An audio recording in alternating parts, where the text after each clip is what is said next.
नमस्कार, विकास बहसमा यहाँलाई स्वागत छ। आज हामी अर्थतन्त्रको मुख्य क्षेत्रमध्येको हामी फलामका विषयमा, फलामे डन्डीका विषयमा कुरा गर्न गइरहेका छौँ। फलामे डन्डी अहिले नेपालको इकोनोमिक सेक्टरमा, औद्योगिक क्षेत्रमा बडो तातो बहसको केन्द्रमा छ। किन केन्द्रमा छ भने नेपाल सरकारले चालु आर्थिक वर्षको लागि ल्याएको प्रतिस्थापन विधेयक, जुन अध्यादेशबाट बजेट आएको थियो, त्यसको प्रतिस्थापन विधेयकमा फलामे डन्डी उत्पादन गर्नको लागि चाहिने बिलेट आयात गर्दाखेरि लाग्ने अन्तशुल्क 1650 पहिलाकोबाट 2500 पुर्याएको छ प्रति मेट्रिक टन। यो भनेको प्रति मेट्रिक टन 850 रुपियाँ बढाएको छ। र स्पन्ज आइरन, जुन कच्चा पदार्थ हो बिलेट बनाउनको लागि, त्यसको आयातमा भन्सार शून्य गरेको छ, भन्सार घटाइदिएको छ। यसै कारण रोलिङ मिल जसले चाहिँ बिलेटबाट फलामे डन्डी उत्पादन गर्थे, उनीहरूले चाहिँ हामीलाई अप्ठ्यारो परो भनिराखेका छन्। र जसले चाहिँ बिलेटै उत्पादन गर्थे, उनीहरूले चाहिँ हामीलाई राम्रो भयो, नेपालमा औद्योगिक क्षेत्रको औद्योगिकरण हुन्छ, औद्योगिक विकास हुन्छ भनिरहेको छ। र नेपाल सरकारले अथवा अर्थमन्त्रीले पनि के भनिराख्नु भएको छ भने नेपालको औद्योगिकरणको लागि यसले सहयोग पुग्छ र यस्तो सरकारको नीतिगत व्यवस्थापछि हामी आत्मनिर्भर अर्थतन्त्रको अगाडि बनाउनको लागि अगाडि बढ्न सक्छौँ भनेर अर्थमन्त्रीले भनिराख्नु भएको छ। हामी यही विषयमा शाखा स्टिल ब्रान्डको स्टिल उत्पादन गरी फलामे डन्डी उत्पादन गरिराख्नुभएका एकजना उद्योगी रोलिङ मिल एसोसिएसनका उपाध्यक्ष किरण प्रकाश शाखासँग आज यो विषयमा के हो त भनेर हामी अलिक यसको भित्र गएर छलफल गर्न गइरहेछौँ। दाजु, यहाँलाई स्वागत छ। धन्यवाद। नेपाल सरकारले आर्थिक अध्यादेशमा जुन स्पन्ज आइरन आयात गर्दाखेरि लाग्ने भन्सारलाई घटाइदियो र बिलेट आयातमा लाग्ने अन्तशुल्क बढाइदियो। यतिले गर्दाखेरि तपाईँहरू अहिले धेरै नै चित्त दुखाउनु भएको छ। चित्त दुखाउनु पर्ने नै अवस्था हो। चित्त मात्र दुखे त ठिकै थियो। चित्त दुख्नेले मर्दैन, चित्त दुख्नेले बाँच्न नसक्ने हुँदैन, चित्त दुख्नेले कन्टिन्युटीमा कहीँ रोक लाग्दैन। हामी त चित्त दुखेको मात्र होइन कि यो जुन प्रतिस्थापन बजेटबाट ल्यायो नि, हामीले चाहिँ कस्टम पनि तिर्न पर्ने, एक्साइज पनि तिर्न पर्ने, र अर्को पत्रु र स्पन्जबाट बन्नेले ड्युटी पनि तिर्न नपर्ने, एक्साइज पनि तिर्न नपर्ने व्यवस्थाले गर्दाखेरि हाम्रो एक्जिस्टेन्स, हाम्रो सर्भाइभलको प्रश्न उठ्यो। अब हामी बच्नै नसक्ने, टिक्नै नसक्ने, बन्दै गर्न पर्ने अवस्था आयो भने रोड्न त हुन्छ नि, कराउँछ नि, चिच्याउँछ नि। तपाईँको हात अहिले काटिदियो भने आया भन्नुहुन्छ कि हुन्न? यस्तै हो हाम्रो। आया भनेर रोइ कराउनुको पछाडि हाम्रो ठुलो सङ्कष्टै आयो, हाम्रो एक्जिस्टेन्सको कुरा आयो। हामी जिउन सक्दैन, हामी बाँच्न सक्दैन। हाम्रो 100 अरब यो बाँकी उद्योगहरूमा लागेको यो जोखिम हुने भयो। यो जोखिम भएपछि यसले ओभरअल नेपालको इकोनोमीमा पनि इम्प्याक्ट गर्छ, नेपालको रेभिन्यूमा पनि इम्प्याक्ट गर्छ, ब्याङ्कहरूलाई पनि इम्प्याक्ट गर्छ भनेर हाम्रो कराई रोडन हो। कसरी असर गर्छ हजुरहरूलाई? हामीले कसरी गर्छ भनेदेखि हेर्नुहोस्, हिजोको दिनमा पनि यो बिलेट बनाएर बिक्री गर्नेहरूले हामीभन्दा 2 रुपियाँदेखि 3 रुपियाँ सस्तो उहाँहरूको कस्टिङ थियो। उहाँहरू बेटर सेप भन्छ अङ्ग्रेजीमा, त्यसमा थियो। त्यो छैन भन्यो भनेदेखि हामी मान्न तयार छैन। एउटा म उदाहरण दिन्छु। तपाईँ ग्रो कहिले हुन्छ? तपाईँको प्रगति कहिले हुन्छ? तपाईँको काम गरिरहेको काम राम्रो भएन, त्यो काम ग्रो गर्छ। मेरो शाखा स्टिल प्रगति कहिले गर्छ? मैले प्रफिट बनाएँ भने न म ग्रो हुन्छ। अहिले यो हामी 6वटा उद्योग भनेको अङ्कमा गणितमा गन्ने हो भने 4 मात्र हो। 2 जनाको 2-2टा फ्याक्ट्री लास्ट 3 वर्षमा भयो। के उहाँहरूले नोक्सान भएको 1 को 2 हुन्थ्यो त? ग्रो नभएको भए 1 को 2 हुन्थ्यो। अझ पनि उहाँले यति यो चाहेको, अझ भन्छ हामीले पुगेको छैन, 10% को फरक चाहिन्छ भन्ने मैले उहाँहरूको वक्तव्य कहीँ पढ्न पाएँ त देशै उहाँहरूको नाममा भयो भने उहाँहरू अझ खुसी हुनु होला नि त। कति नपुगे ब्याङ्कै उहाँको नाममा भयो भने अझ खुसी होला। नपुग्नेको पनि एउटा हड हुन्छ बाबा। हामी त एउटै कम्युनिटीमा भएको, एउटै मारेर एउटा भाइले अर्को भाइलाई मारेर ठुलो बन्यो भने ठुलो हुन्छ। यो त नैतिकताको पनि यहाँको प्रश्न उठिसकेको छ भन्छु म त। जस्तो यहाँनिर एउटा कुरा गरौँ न, बिलेट उत्पादन गरेर हजुरहरूले डन्डी बनाउँदा हुने भ्यालु एडिसन र स्पोन्ज आइरनबाट चाहिँ उहाँहरूले फलामे डन्डी उत्पादन गर्दाखेरि अथवा बिलेट बनाउँदाखेरिको हुने भ्यालु एडिसन चाहिँ तपाईँहरूको भन्दा बिलेट उत्पादन गर्दा बढी हुन्छ भन्छ नि। अफकोर्स भ्यालु एडिसन अलिकति बढी हुन्छ, तर यो तपाईँले कुरा गरेको के भयो भने दुईजना छोरा छ, एकजनाले अलिक बढी काम गर्ने, अर्कोले काम नगर्ने भन्दा ठ्याच लगाएर निकालेर पठाउने त। यो त यो युगान्तरदेखि आएको उद्योग हो नि। बिलेटबाट बनाउने त आज 50 वर्ष अगाडिदेखि सुरु भएको यो प्रविधिबाट हामी बनाउँदै बनाउँदै बनाउँदै आएछौँ। यो 3-4टा उद्योगले भ्यालु एडिसनको काम अलिकति बढाएछ जुन विद्युतको, त्यसैले गर्दाखेरि उहाँहरू 2 रुपियाँ 3 रुपियाँ बढी पनि कमाइराखेको छ। अब अलि भ्यालु एडिसनले प्रोत्साहन दिने भनेर आएको राजस्व नि जिरो बनाएर भ्यालु एडिसन हुन्छ? यो के हो त? ल कति राजस्व उहाँहरूले गुमाउनुहुन्छ भने म यहाँलाई आँकडा दिन्छु। यस सालकै तपाईँको इम्पोर्टको कुरा गर्ने हो भने करिब 3 lakh 400 metric ton sponge iron आएछ, करिब 10 लाख 400 मेट्रिक टन बिलेट आएछ। अब उहाँहरूको भनाइअनुसार अब हामी नै राज गर्छौँ, हामी स्पन्जले देश चलाउँछौँ भनेको छ। ल सरकारले पनि त्यही खोजेको छ। अब हामी मरेर गयो, हामीले बन्द गऱ्यो भने 13 लाख मेट्रिक टन स्पन्ज आउने भयो भनेपछि 13 लाख मेट्रिक टन स्पन्ज आएर यहाँ चलाउने बेलामा भन्सार सरकारलाई जिरो, एक्साइज जिरो। 1 किलोमा 5.5 रुपैयाँ एक्साइज र भन्सार गरी राजस्व आइराखेको चिज किलोमा 13 लाख मेट्रिक टन या 14 लाख मेट्रिक टनमा नआउने भएपछि तपाईँ क्यालकुलेसन गर्नुहोस्। यो क्यालकुलेटरमा पनि भ्याउँदैन, ठिकको क्यालकुलेटरमा पनि भ्याउन, ठुलै क्यालकुलेटर चाहिन्छ त्यो सुन्न। त्यति राजस्व सरकारलाई नआउने गरी यो भ्यालु एडिसन सरकारले खोजेको ठिक छ वा ठिक छैन? यहाँहरू आर्थिक पत्रकारहरू हुनुहुन्छ, यहाँहरूले हामीलाई भन्दा बढ्ता ज्ञान छ, यहाँहरूले बढ्ता क्यालकुलेसन गर्न सक्नुहुन्छ। देशको हितमा हामी छौँ कि उहाँहरू छ? ल अब हामी गयो, हामी बन्द भयो, उहाँहरूले गर्न दियो राज। हाम्रो इन्भेस्टमेन्ट करिब 100 अरबको इन्भेस्टमेन्ट छ। यो इन्भेस्टमेन्ट डुब्नु, हामीले बनाइराखेको संरचना काम नलाग्नु, हामीले बनाइराखेको मिसिनहरू टौलेर बेच्नु पर्ने भने हाम्रो मात्र नोक्सान कि देशको पनि नोक्सान हो? यो पनि एकचोटि विचार गर्नुपर्ने अवस्था छ। जस्तो यहाँहरूकै हजुरकै कुरामा आधार मानेर भन्दाखेरि 50 वर्ष अगाडिदेखि बिलेटबाट हामी फलामे डन्डी उत्पादन गरिरहेका छौँ। नेपाल सरकारले के भन्यो भने तिमीहरूले स्पोन्जबाट चाहिँ बनायो भने तिमीहरूलाई भन्सार पनि लाग्दैन, अन्तशुल्क पनि लाग्दैन, म छुट दिन्छु भने सरकारले दिएको नीतिगत सुविधा उपयोग गरेर तपाईँहरूले त त्यसको बेनिफिट लिनुपर्ने होइन र? उद्योगी व्यवसायी पनि त ऱ्यासनल हुनु पर्दैन र? मोटरमा 300% कस्टम लाग्छ। सरकारले तपाईँले ल यहाँ मोटर बनाउनुहोस्, भोलिदेखि छुट दिन्छु भन्यो भने भोलिदेखि मोटर बनाउन सक्नुहुन्छ तपाईँ? कति टाइम लाग्छ सबै गर्न? यो सिस्टम ल्याउने हो भने पनि सरकारले टाइम दिनुपर्ने हो। अब भोलि यो एउटा इन्डस्ट्री थाप्नको लागि, कनेक्ट गर्नको लागि पैसा पनि हुनु पर्यो, ठाउँ पनि हुनु पर्यो, राख्नु पनि पर्यो। कुनै पनि यस्तो किसिमको सिस्टम आउनको लागि गभर्मेन्टले भन्नु पर्यो ल हामी यस्तो हिसाबबाट जाँदैछौँ, हामी ब्याकवर्ड इन्टिग्रेसनलाई म बढावा दिन्छु, तपाईँहरू नभएकाहरूले पनि ल 2 वर्षमा तपाईँहरू सबैले गर्नुपर्छ, 2 वर्षपछि हामी यस्तो गर्छौँ भनेर भन्नु पर्यो नि त। 1 वर्ष 1.5 वर्ष 2 वर्ष त लाग्छ राख्नको लागि, हामी तयार छौँ। तर हामी यस्तो राख्छौँ कि अझ यो प्रवृत्तिको हाल्दिन। यो के प्रवृत्ति भन्ने तपाईँलाई थाहा छ कि छैन? यो इन्डक्सन फर्नेन्स प्रवृत्तिको हो अहिले जुन भएको 6वटा उद्योगमा। इन्डक्सन बिलेट बनाउने प्रवृत्तिलाई इन्डक्सन फर्नेन्स प्रविधिबाट बनाउँछ, जुन संसारमा ब्यान भइसकेको छ, चाइनामा ब्यान भइसकेको छ। 1 मिनट, नेपाल इन्डियामा पनि सरकारको कडा निगरानीमा मात्र सञ्चालन गर्न लागिरहेछ। यो फलामलाई पगाल्ने प्रवृत्ति छ, पगालेर जुन ढाल्नलाई पगाल्ने प्रवृत्ति इन्डक्सन प्रवृत्ति भन्छ।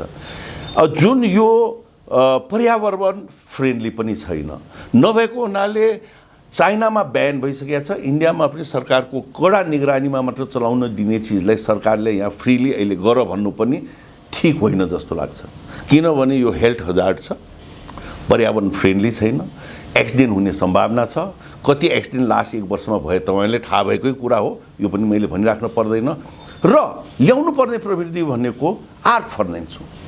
आर्क फर्नेन्सले अझ विद्युत बढी खपत गर्छ र प्राइम बिलेट बन्छ क्वालिटी यसबाट क्वालिटी बिलेट पनि बन्दैन सर्टेन क्वालिटीको तपाईँको डन्डी पनि बन्दैन यो यो यो यो यो फर्नेन्सबाट आएकोबाट भन्नु भएन यो ग्रेड डी भन्छौँ 500D भन्छ 500D पनि बन्दैन र हामीलाई समय दिएको अवस्थामा हामीले एउटा माइन्ड सेट गरिसकेका छौँ कि हामी 8, 10, 20 जना यसैका उद्योगीहरू मिलेर मेल्टिङ गरेर बिलेट मात्र बनाउँछौँ जुन उच्च गुणस्तरको आर्क फर्नेन्सको जसबाट पर्यावरणमा पनि केही फरक पर्दैन जसबाट आउने बिलेट हामी युज गर्छौँ तर समय दिनु पर्यो नि सरकारले आजको भोलि भनेर हुँदैन हामीले 2 वर्ष टाइम दिनुहोस् या 3 वर्ष टाइम दिनुहोस् हामी लिमिटेड कम्पनी गरेर खोल्छौँ अझ यो नाफाको हिनामिना पनि हुँदैन लिमिटेड कम्पनी भएको अवस्थामा त्यो पनि गर्न तयार छौँ तर अचानक आज आएर ड्याममा हामीलाई सर्भाइभै हुन नसक्ने एक किसिमकोलाई पैसै छाप्ने अर्को किसिमको लागि घरबासै जाने किसिमको पोलिसी आयो भने त कराउनु पर्यो नि हामीले पनि सरकारलाई विरोध गर्न सोख त छैन नि हामी पनि सरकार मन्त्रीज्यूहरूको आँखाको टारो बन्नुको सट्टा छारो बन्न त मन छैन नि हामी कराएपछि उहाँले पनि कति रिस उठ्या होला पखलास भन्या होलान् यो पनि थाहा छ तर मर्ता क्या नै कर्ता डुओ डाइको पोजिसन छ रुनुपर्ने अवस्था छ रोइरहेको छौँ भोलिको दिनमा पनि रोक्ने अवस्था छैन किनभने त्यसै छैन के गर्ने हैन यो हो अवस्था हाम्रो जस्तो यहाँनिर हजुरहरूले जुन बिलेटबाट डन्डी फलामे डन्डी उत्पादन गरिराख्नु भएको छ केही उद्योगीहरूले सार्वजनिक रूपमा के भनिराख्नु भएको छ भने मैले बनाएको बिलेटबाट उहाँहरूले डन्डी उत्पादन गरिराख्नु भएको छ र जबकि मलाई मेरै क्वालिटीमा प्रश्न गरिराख्नु भएको छ पनि भन्नुभएको छ नि यो हेर्नुहोस् न त्यही त भने नि सर्टेन क्वालिटीको माल बनाउनको लागि त्यो डन्डी पनि काम नलाग्ने होइन काम लाग्छ त्यो बिलेट पनि गरे पनि छन् तर त्यो पातलो र मोटो र डी ग्रेड बन्दैन नम्बर 1 नम्बर 2 उहाँले के गर्नु खोजेको छ भने पुरा देशै खल्टीमा हाल्न खोजेको छ उहाँहरूको क्यापेसिटी आजको अवस्थामा के छ 30% अब टोटल मार्केटको टोटल फुल स्विङमा चलेको अवस्थामा 30% मार्केट गर्न सक्छ यो 100% मा 70% ओगटेकोलाई ढ्याप मारेर 30% पुर्याउन सक्छ एक त क्वालिटीको इस्युज छ डी क्वालिटी बन्न सक्दैन सानो बन्न सक्छ अर्को जब demand is higher then supply भयो भने के हुन्छ प्राइस रोक्न सक्छ अनड्यू एडभान्टेज अर्थशास्त्रको थ्योरीलाई कसैले पनि काट्न सक्दैन 30% मात्र पूर्ति माग 100% को मागमा 30% पूर्ति भयो भने के हुन्छ बजारमा कस्तो अवस्थाको सृजना हुन्छ तपाईले मैले भन्न पर्दैन यो अर्थशास्त्रको थ्योरी हो यसलाई कसैले खण्डन गरेर खण्डन पनि हुँदैन र 100% उहाँहरू ओभरनाइट पुग्न सक्दैन मैले भने नि यो सुविधा दिएर यो हुने चिज भए त भोलिदेखि हामी पनि सुरु गर्दिनँ किन रुनु पर्ने ओभरनाइट क्यापेसिटी पनि बढ्दैन ओभरनाइट इस्टाब्लिसमेन्ट पनि हुँदैन नेपालमै पनि खानी उद्योग सञ्चालन गर्ने कुराहरू आइरहेछ जुन धौबदीबाट हामी फलाम उत्पादन गर्छौँ भनेर फलाम निकाल्छौँ भनेर नेपाल सरकारले भनिरहेको छ यो अवस्थामा हामीले स्पोन्ज आइरनको युजलाई मिनिमाइज गर्ने गरी फेरि पनि त्यो प्राइम बिलेट ल्याउने त्यसैबाट चाहिँ हामीले रोलिङ गर्ने डन्डी उत्पादन गर्ने हामी कता हामी हाम्रो देशको उद्योग बनाउने भन्दाखेरि पनि व्यापारमै बढी केन्द्रित हुन खोजेको होइन कतै पनि छैन म तपाईलाई भन्छु यो धबाडीबाट आओस् आजको अवस्थामा उहाँहरूले आएको अवस्थामा पनि यो स्पोन्ज आइरन त्यहाँबाट आउने हो भने त्योभन्दा अगाडिको र आइरन आउने हो उहाँहरूले युज गर्न सक्नुहुन्न त्यो युज गर्नको लागि हामी आउनुपर्छ हामीले भने जस्तै आर्क फर्नेन्स आउनुपर्छ आर्क फर्नेन्सले मात्र त्यसलाई त्यो स्टेजबाट म भन्छु कि यो आर्क फर्नेन्सबाट आएपछि हामी एक स्टेज अझ ब्याकवर्ड लिङ्केज हुन्छ त्यो हो युज गर्ने हामी आउँछौँ तर आजै जिउन दिएन आजै कट्ट काट्यो भने भोलि कसरी आउने हामीले सर्भाइभ गर्न दिनुहोस् हामीले 2 वर्ष 3 वर्षको टाइम दिनुहोस् हामी आर्क फर्नेन्स ल्याउँछौँ जुन यो नेपालबाट जुन खानी गरिरहेछ त्यहाँबाट निकाल्न सकेको अवस्थामा त्यो हामी सम्पूर्ण युज गर्छौँ जस्तो भाइ सरी तपाईँलाई अप्रिय लाग्ला यो प्रश्न जस्तो 50 वर्ष अगाडि नेपालमा औद्योगिकीकरणको जुन जग बसाउनु भयो तपाईँहरूले बिलेटबाट फलामे डन्डी उत्पादन गर्नलाई त्यो एउटा खालको उद्योग बनाउनु तर आज त्योभन्दा अगाडि बढेर औद्योगिकरण गर्ने भन्दाखेरि तपाईँहरू चाहिँ यो आदि व्यापारलाई सपोर्ट गर्ने व्यवसाय नै हुनुपर्छ भनेर किन भनिराख्नु भएको हेर्नुहोस् 50 वर्ष भनेको मैले अन्दाज गरे हो 40-50 वर्ष अगाडि सबभन्दा पहिला आएको हिमाल हो 40 देखि 50 वर्ष अगाडि हुनुपर्छ। हामी आएको त 20-22 वर्ष मात्र हो। अब यहाँले भन्यो हामी ब्याकवर्ड इन्टिग्रेसनमा किन गएनौँ भनेर भन्यो। ब्याकवर्ड इन्टिग्रेसन भन्ने चिज म तपाईँलाई एउटा भन्छु, यो अटोमेटिक फेनोमेनन हो। यो आउनको लागि सरकारले वातावरण मिलाउँदै जानुपर्ने हो र एकैचोटि क्वाट्ट आउने हुन। यो ठुलो इन्डस्ट्री हो। यो इन्डस्ट्री अहिले आयो, हामीले रियलाइज गर्दै गएँ। इन्डक्सन किन सबैले हालेन भन्दाखेरि इन्डक्सनको सर्टेन ब्याकफायरहरू छन्, सर्टेन डिसएडभान्टेजहरू छन्। यसले गर्दाखेरि भोलि यो हाम्रो वातावरणको पक्षको मुभमेन्टवालाहरू आयो भने भोलि बन्द गराउन सक्छ। अहिले पनि यी उद्योग चलिराखेको ठाउँमा त्यहाँको लोकलले के कति विरोध गरिरहेछ भने तपाईँलाई थाहा छ कि छैन, थाहा छैन। त्यसैले गर्दा हामी जान खोजेको भनेको त्योभन्दा पनि माथि, त्यो हो आर्क फर्नेस।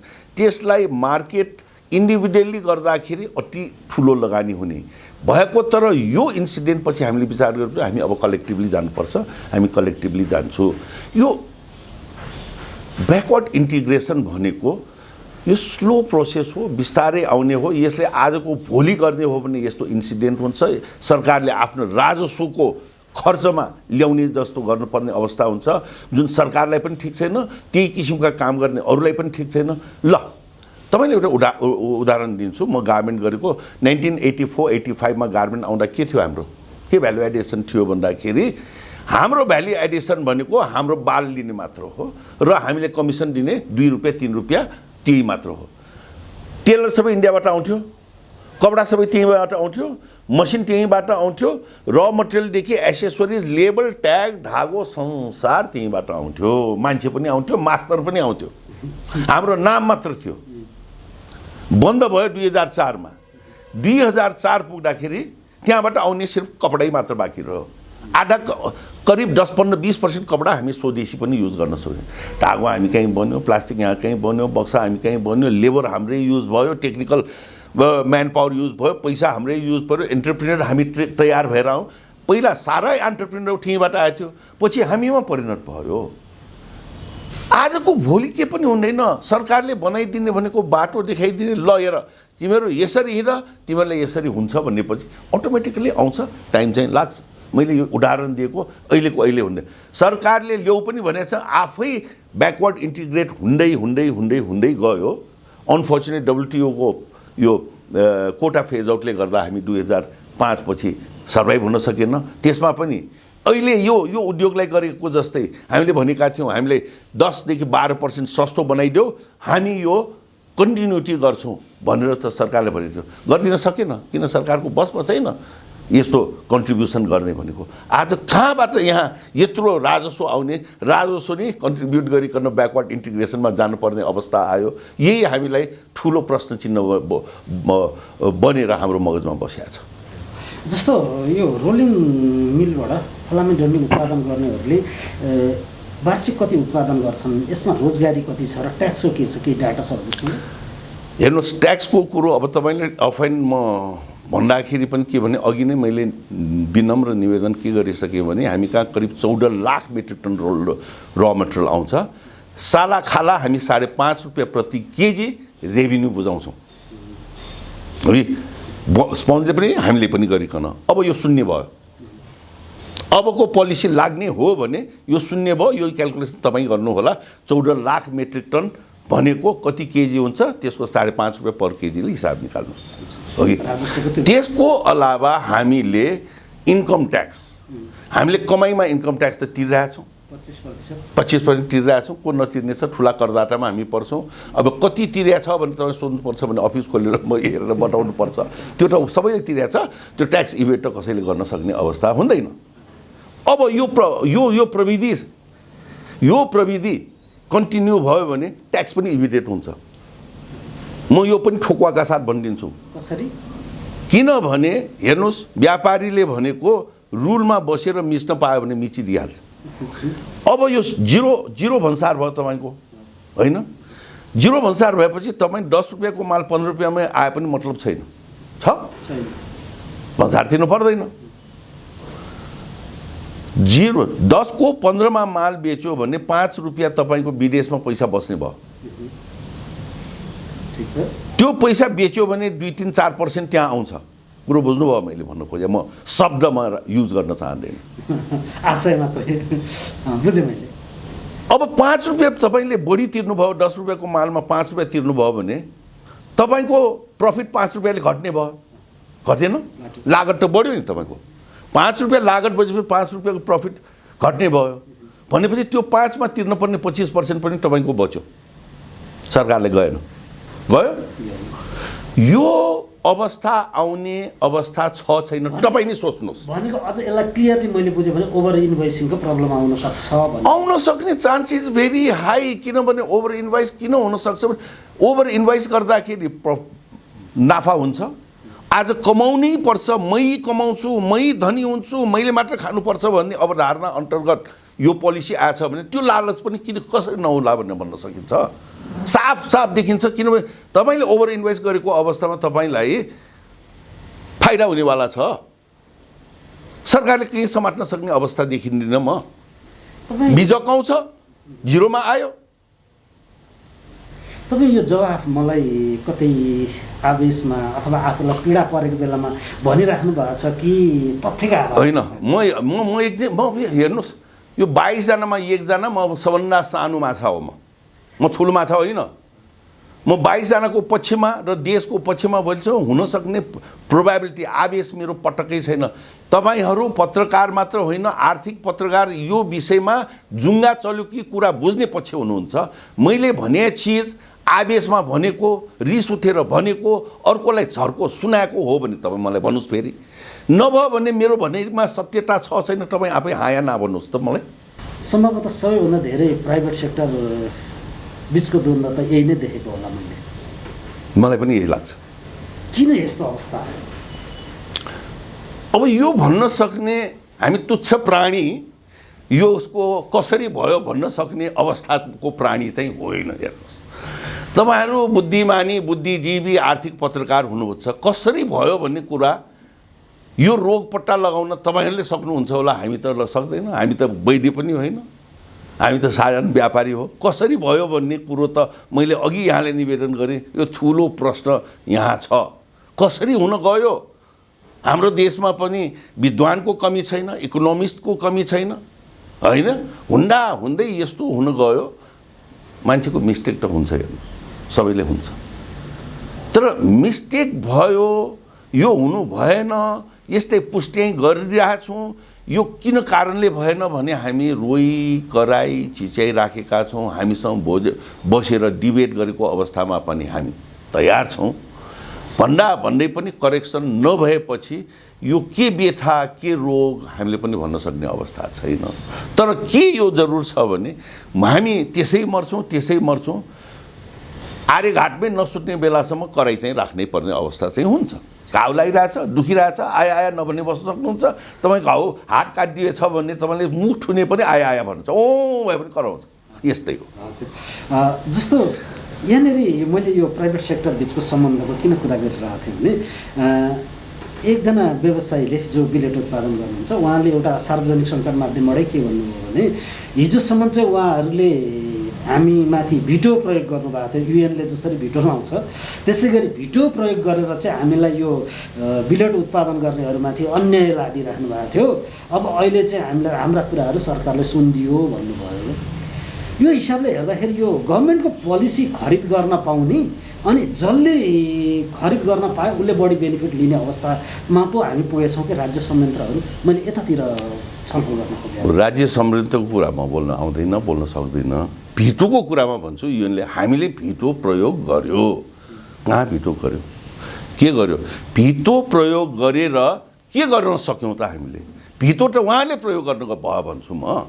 हामीले हिजो उहाँहरूलाई के खराबी गरेका छौँ? हिजो पनि 2 रुपियाँ बढी नै कमाइरहेको थियो। हिजो उहाँले नगर भनेको पनि थिएन। उहाँहरूको व्यापार बन्द गर्ने चेष्टा गर्दा पनि गरेनौँ। उहाँहरूलाई को प्रफिट काटेर हामीले खान खोज्न पनि खोजेनौँ। उहाँहरूले पो त हामीले काटेर बर्बादै गरेर टुक्रा टुक्रा पारेर बागबटीमा फ्याँक्न खोज्नुभयो।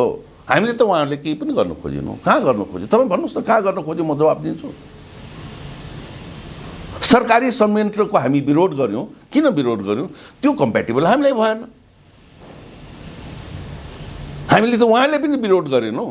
सरकारले कसरी ल्यायो यो, कसको भरमा ल्यायो यो, उहाँहरू आफै कराउनु भयो। हामी स्वागत गर्छौँ हाम्रो फर्ममा छ भने, त उहाँहरूको फर्ममा भएर त गराएको हो नि। उहाँहरूको फर्ममा पनि जति दिनुहोस् न, हामीलाई नकाटिकन दिनुहोस् न। हामीले चाहिँ जिरो पुरा लाग्ने, उहाँहरूले जिरो लाग्ने भनेपछि यो अत्याचार भयो कि भएन त? केही व्यक्तिलाई, केही कम्पनीलाई चाहिँ उठान गर्ने, अरू सबैले यो ब्याकवर्ड इन्टिग्रेसनको नाममा मार्ने हो भने यो ठिक भएन भने हाम्रो नम्र निवेदन सरकारमाथि हो। अरू त के पनि होइन। हामी झगडा गर्न सक्छौँ सरकारसँग? सक्दैनौँ। सरकारले जे लाडेर बस्नुपर्छ। तर भने त्यो लाड्नु भएको भारी यति छ, अहिले हाम्रो गर्दन झुकिसक्यो। एक छिनपछि हामी लड्छौँ, लडिसकेपछि मूर्छा पर्छौँ, मर्छौँ, है बचाइदिनुहोस् भनेर हामीले बिन्ती गरेर रिक्वेस्ट गरेर राखेको मात्र हो। निजी क्षेत्रकै फेरि सम्बन्धमा म गएँ, निजी क्षेत्र बिचको यो खालको टकरावले हामीलाई फाइदा हुन्छ र? होइन, कहाँ फाइदा? निजी क्षेत्र बिचको तकरारै होइन भन्छु म। कहाँ तकरार हो निजी क्षेत्र? हामीले त उहाँहरूले गाली गरिरहेको छैन। उहाँहरूको इन्फ्लुएन्स भयो कि भन्ने हाम्रो शङ्का हो। तर कसैको इन्फ्लुएन्समा सरकारले जे पनि गर्छ भने त यो त सरकारमाथिको प्रश्न भयो। हामीले त इन्फ्लुएन्स गर्यो भनेको छैन, सरकार आफैले गरे हो कि इन्फ्लुएन्समा गरे हो। इन्फ्लुएन्सको भरमा सरकारले त चेन्ज गर्दैन हो, नगर्नुपर्ने हो, होइन? हामीले यो 6वटालाई त हाम्रो त्यो दुश्मन गाली यो के पनि गरेको छैन, हामीले गरेका छैन। गरेको त यो चेन्ज गरेको त सरकारले हो नि। उहाँहरूको इन्फ्लुएन्समा गर्यो होला कि भन्ने हाम्रो शङ्का हो, नहोइन कि होइन? अब हाम्रो निवेदन त सरकारमाथि यो भएन, यो डिस्क्रिमिनेसन भएन, यो केहीलाई मात्र फाइदा भएर हामीलाई मार्न भएन, हामीले विस्थापित गर्न भएन। यसमा इकोनोमिक इस्युजहरू पनि छ, यसमा गभर्मेन्टको रेभिन्यू इस्युज पनि छ भनेर हामी कचकचाइ राख्या मात्र हो नि त। सरकारले यो नीति चेन्ज गरेन, अब के गर्ने? अब हेर्नु, नेक्स्ट स्टेप हामीले अघि नै निवेदन गरेँ कि हामी कुनै अवस्थामा सर्भाइभ नहुने भएपछि कराइ नै त राखेको छौँ, कराउँदैछौँ। अघि भर्खर भने भार यहाँ छ, ठेक्न समयसँग ठेक्छु, नत्र निहुरिन्छु, निहुरेपछि लड्छु, लडेपछि मूर्छापछि मर्छ। त्यति बेलासम्मै आन्दोलन त हामी कराइराख्छौँ नि। हामी कराउने भनेको हामी आन्दोलन हो, कुन किसिमबाट गर्छौँ। अब हामी त यो मसाल लिएर जुलुस ल्याउन सक्दैन, इन्क्लाब जिन्दाबाद भन्न सक्दैन। हामी सभ्य तरिकाबाट, साङ्केतिक तरिकाबाट विरोध गर्छौँ। त्यो के हो भने त्यही हुँदै जान्छ, गर्दै जान्छौँ, तपाईँहरू हेर्दै जानुहोस्। इन द मिन टाइम आयो भनेदेखि त हामी 10 हात जोडेर सरकारलाई धन्यवाद दिन्छौँ, सलाम गर्छौँ। भएन भनेदेखि अब जे गर्नुपर्ने गर्दै अगाडि बढ्नुपर्ने यो हाम्रो बाध्यता हो। जुन 500 रुपियाँको डिफरेन्सको कुरा छ नि, 500 रुपियाँले तपाईँहरू अब सस्टेनै हुन नसक्ने गरी त्यस्तो टाइटली बिजनेस भएको छ अहिले। यो तपाईँले अब मसँग होइन, तपाईँ बजारमा जानुहोस्, रिटेल गर्नेले पनि 50 पैसादेखि 1 रुपियाँमा रिटेल हुन्छ पर केजी। 50 पैसा 25 पैसा खाएर पनि गर्छ। रेगुलरली हामीले 1 रुपियाँ प्रफिट खान पायो भनेदेखि वी आर ह्याप्पी। 1 रुपियाँ पर केजी रेगुलरली। कहिले 50 पैसा लस हुन्छ, कहिले 25 पैसा हुन्छ, कहिले 2 रुपियाँ हुन्छ, 1 रुपियाँ। यस्तो चिजमा 10 रुपियाँको डिफ्रेन्समा एक्जिस्टेन्सको सवाल छ। अब म भन्छु तपाईँहरूले एकचोटि रिटेलमा पनि अलि त्यो लिनुभयो हुन्छ। तपाईँको प्रफिट मार्जिन के हो भने प्रफिट मार्जिन इज डेडली लो, भोलममा हुन्छ। यो भोलममा हुन्छ। मैले अघि निवेदन गरेँ 13 लाख मेट्रिक टनमा 5.5 रुपियाँले एकचोटि हिसाब गर्नुहोस् त कति आउँछ। साँच्चीकै यो स्पन्ज र स्क्रैपबाट बनाउने फलामे डन्डी र तपाईँहरूले बिलेट, एमएस बिलेट भन्छौँ हामी, त्यो इम्पोर्ट गरेर बनाउने फलामे डन्डीमा क्वालिटीको इस्यु हो। हेर्नु, मैले अघि पनि प्राइम बिलेटबाट बनाउने र यो रेगुलर बिलेटबाट बन्नेमा क्वालिटीको इस्यु हुन्छ नै, छ नै।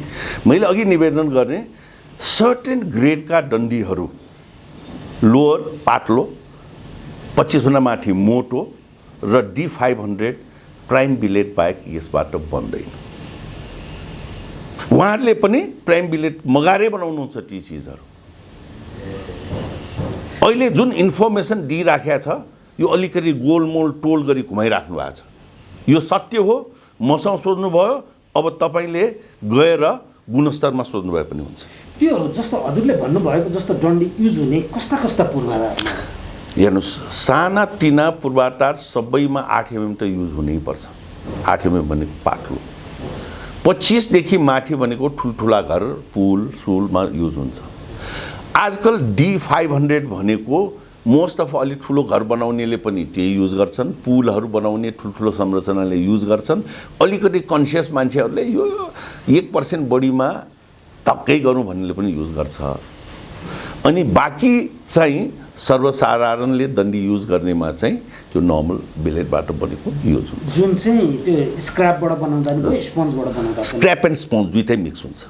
स्पन्जमा स्क्रैप करिब 20-30% मिक्स हुन्छ, बाँकी स्पन्ज युज गर्छ। स्क्रैप बजारमा हामीले सङ्कलन गरेको स्क्रैप। त्यो क्वालिटीमा त्यो रेगुलर बिलेट हुन्छ, प्राइम बिलेट बन्दैन। प्राइम बिलेट बनाउनुको लागि आर्क फर्नेसबाट बनाउनुपर्छ। मैले अघि निवेदन गर्ने, हामी 8-10 जना मिलेर आर्क फर्नेस गरेर प्राइम बिलेटै बनाउने हामी राख्छौँ। यो अवस्थामा कि सरकारले हामीले जीवित बनाएको अवस्थामा, जीवित बनाइदिएको अवस्थामा हामीले देखाइदिएको, बाँच्न दिएको अवस्थामा। अब बाँच्नै दिएन भने त्यो सपना भयो, सपना नि हुने हो, सपना नि होला। तर बाँच्न दिएको अवस्थामा चाहिँ डेफिनेटली के हो प्राइम बिलेट भन्ने हामी बनाएर देखाउँछौँ।